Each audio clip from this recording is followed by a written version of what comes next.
Buenos días, hermanos. El pan diario de hoy se titula Sansón oró al Señor soberano. El pasaje bíblico de hoy se encuentra en Jueces capítulo 16, versículos del 18 al 31.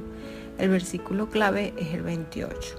Entonces clamó Sansón a Jehová y dijo: Señor Jehová, acuérdate ahora de mí y fortaléceme, te ruego, solamente esta vez, oh Dios, para que de una vez tome venganza de los filisteos por mis 2 ojos. La vida de Sansón es contradictoria. Era un hombre de gran fuerza física, pero mostraba una gran debilidad moral. Fue juez durante 20 años y nazareo consagrado a Dios desde su nacimiento. Y sin embargo rompía continuamente las reglas del nazareato. Muchas veces el Espíritu de Dios vino sobre él, dándole gran fuerza para luchar contra los filisteos, que eran los opresores de los israelitas. Y a pesar de que Sansón era mujeriego y vengativo. La vida de Sansón ilustra cómo Dios utiliza incluso a hombres imperfectos y pecadores para cumplir su voluntad. El propósito de Dios de derrotar a los filisteos se estaba cumpliendo a través de Sansón, pero Sansón seguía siendo responsable de su pecado y experimentó las consecuencias de su desobediencia. Sansón conoció y se enamoró de una filistea llamada Dalila. Los jefes de los filisteos sobornaron a Dalila para que descubriera el secreto de la fuerza de Sansón y le entregara en sus manos. Después de decirle algunas mentiras, Sansón finalmente le reveló que su fuerza era por haberse consagrado al Señor, es decir, porque nunca se había cortado el cabello. Dalila informó a los gobernantes filisteos del secreto de Sansón y luego esperó hasta que Sansón durmiera y llamó a alguien para que viniera a cortarle el cabello. Lo despertó con un grito: Sansón, los filisteos sobre ti. Sansón se levantó para luchar, pero no sabía que el Señor ya se había apartado de él. Los filisteos le echaron mano y le sacaron los ojos y le llevaron a Gaza y le ataron con cadenas para que moliese en la cárcel. Sansón voluntariamente se involucró en situaciones que lo llevaron al pecado, pero cada vez Dios lo usó para su gloria. Ni siquiera nuestro pecado puede impedir que se cumpla la voluntad soberana de Dios.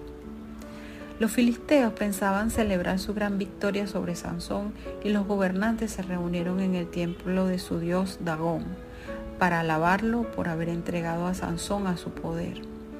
Durante los festejos sacaron a Sansón de la prisión para entretenerlos, apoyado en los pilares del templo pagano. Entonces clamó Sansón al Señor y dijo: Señor, acuérdate ahora de mí y fortaléceme, te ruego, solamente esta vez, oh Dios, para que de una vez tome venganza de los filisteos por mis 2 ojos. Misericordiosamente Dios accedió a la petición de Sansón. Sansón se inclinó con toda su fuerza y cayó la casa sobre los principales y sobre todo el pueblo que estaba en ella. Sansón mató más filisteos cuando murió, alrededor de unos 30,000 filisteos, que en toda su vida. Sansón era un hombre de fe. La Biblia lo menciona en el Salón de la Fe, en Hebreos capítulo 11, versículo 32. A la vez era un hombre de carne y hueso, y sus muchos errores sirven de advertencia a quienes juegan con fuego y esperan no quemarse.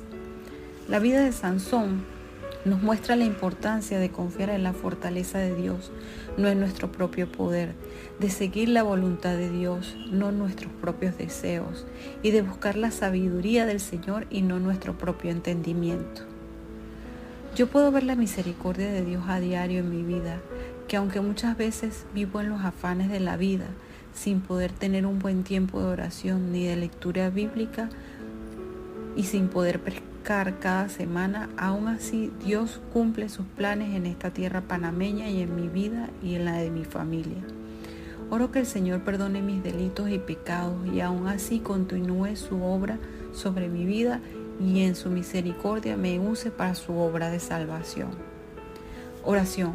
Padre, gracias por llamarme con tu buen propósito. Ayúdame a recordar quién eres y a tener dirección para vivir y servir a tu voluntad cada día. En una palabra, el Señor soberano me fortalece. Que tengan un bendecido día, hermanos.